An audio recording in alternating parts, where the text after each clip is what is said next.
Okay, this is my chainsaw bench. So we've got an angle, well the plan is, we have an angle on the front with a hole cut out. I'm cutting on the top of the bar, and if all goes according to plan, the chainsaw dust should come through there into the bucket. The branches should fall off the top into the bin.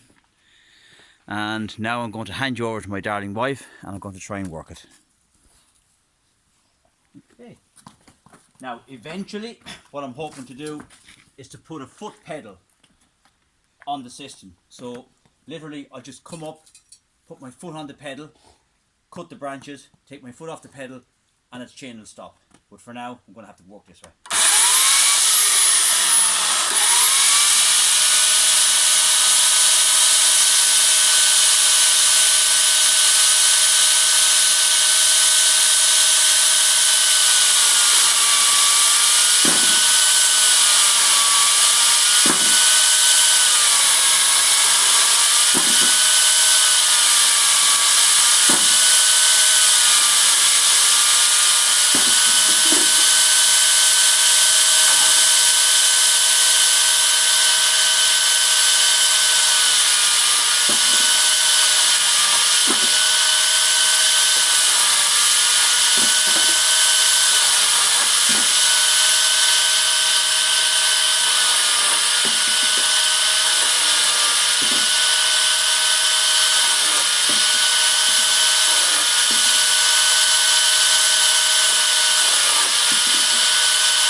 So that's it.